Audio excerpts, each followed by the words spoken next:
Good morning, everyone. Well, this week was a busy week. On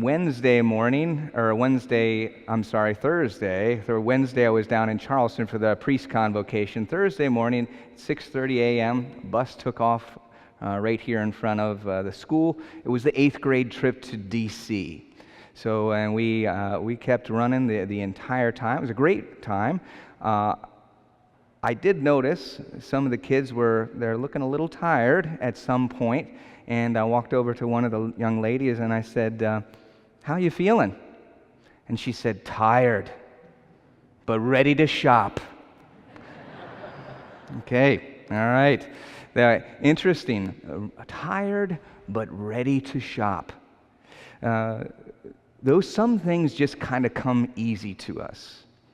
But really what the gospel call is, I'm tired, but I'm ready to love. We'll get back to that in just a little bit. Oh, well, we have a number of our either CCD students or our parochial school students here. Last week we celebrated our first Holy Communion, and what a joy that was. I did have a family wedding down in Virginia, so I got on the road about 4 a.m., in order to get here just in time for the 1 p.m. celebration of Holy Communion. By the way, that was an easy thing to do for me, and that fit really what we're saying in the homily. But back to our young people, they have a mission. I want them to step through the mission for you, and then we'll do our review and head through the homily today. Okay, boys and girls, we are tired is what we are. Okay, so we are St. Joseph the Worker, working with Christ for his kingdom, and the W stands for? Worship of God in the New Covenant. The O stands for? The R stands for? Reverence for God. The K stands for? Kindness towards all. The E stands for?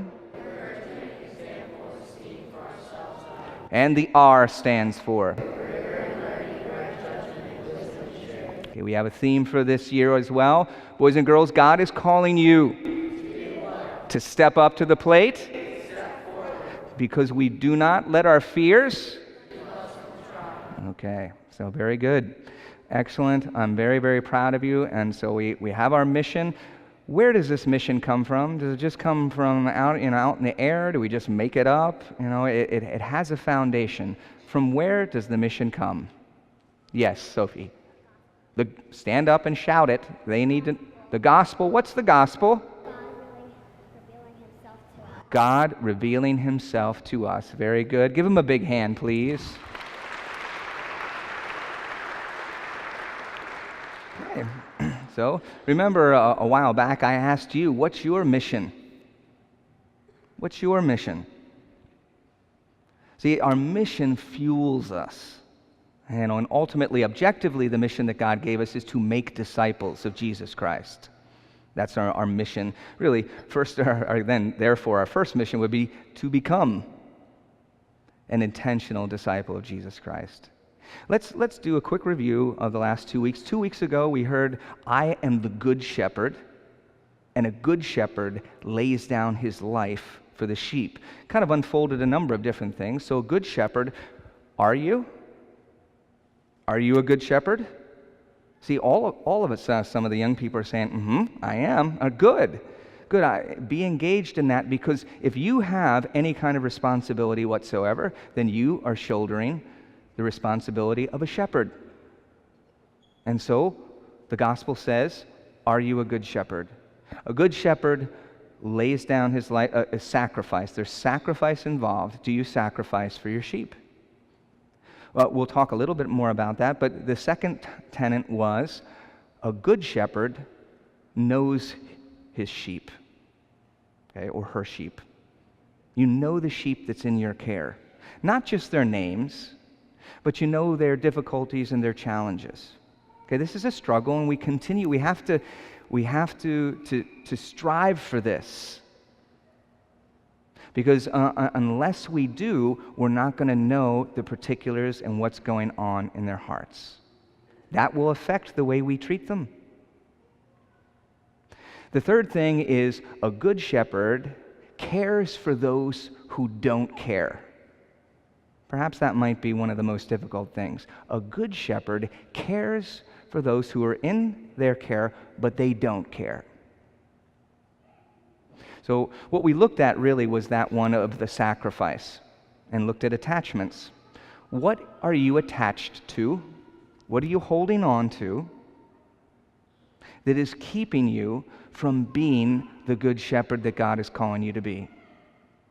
Talking to you guys too, all right? So you have to shoulder responsibility. Maybe you have younger brothers and sisters. Maybe you have teammates. You certainly have classmates. What kind of responsibility do you have? All right? Maybe you're holding on to something. Maybe it's popularity. I don't want to say anything because, well, that's going to change things for me.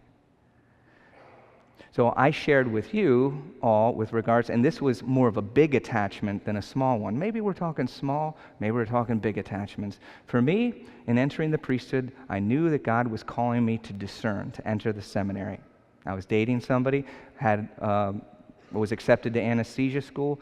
So one thing that didn't really possess me was finances.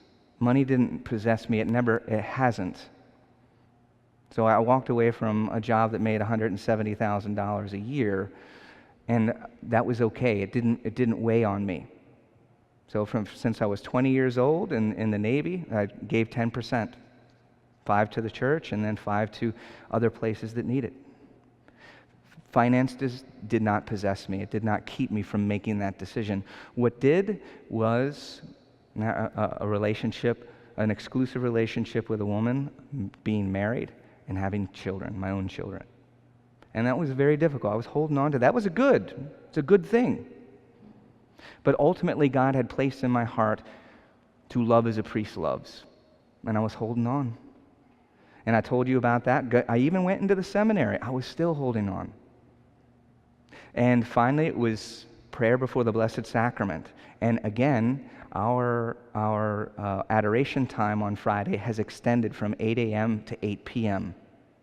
3 times in my life, there was pivotal decisions that I needed to make. All of those decisions were clarified before the Blessed Sacrament. I pray that you do that. He's there, and he'll answer. So I received that clarity. I knew that Michelle and I were not supposed to be together, and she called, and I was able to share that with her. She was able to let go. I was able to let go. And you know what? We answered the call for God in our life. So again, are you? Are you a good shepherd? Am I? We have to continue to evaluate and acknowledge those things that we're holding on to, little and big. Okay? Popularity, pleasure, prestige, power. Last week, we were reminded, I am the vine, and we are the branches. Remain in me. If you remain in me, then you will bear much fruit. What fruit are we talking about? We're talking about fruit of the Spirit. So who wants more of this? Joy, peace, patience, kindness, goodness, generosity. It's a great list. I want more of these things. I don't know about you. Gentleness, faithfulness, modesty, self-control, chastity. So the vine and the branches are saying that there needs to be this deep connection, a vertical connection between God and us. So God and us. And that we receive in a special way that experience in Holy Communion. So what is it that might keep us from receiving this communion and therefore bearing this fruit? Why isn't there peace in my life? Why don't I have patience? Why am I not a gentle soul?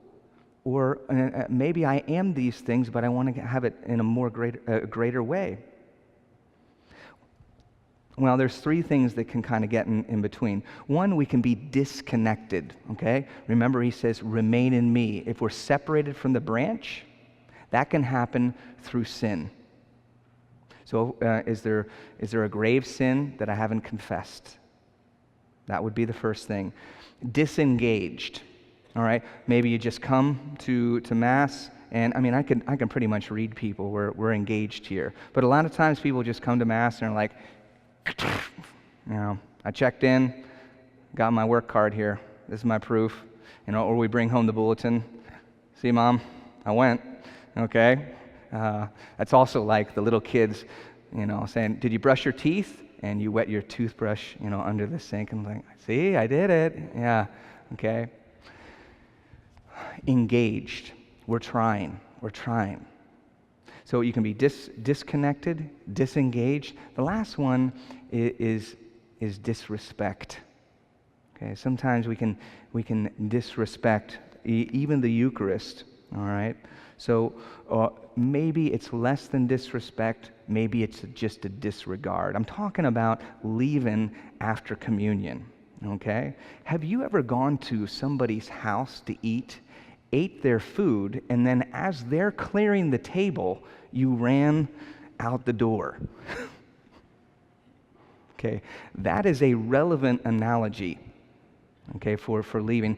Here I would give you this advice: if you are going to leave after communion, don't receive communion. Okay, you'll fulfill your Sunday obligation, but really, objectively, when we receive in that regard, we don't access the graces because there's a disregard. Why is there not fruit in my life? Well, maybe there's we're disengaged. Okay, maybe we're disconnected. Maybe there's some disregard. Remain in me, and you will bear much fruit. Well, now we come to today. All right. I'm tired, but I'm ready to shop. Okay? The reality is that yes, there are some things that come easy to us. Maybe a mother's love for her child, where she'll get up in the middle of the night and she'll take care of her child, no problem.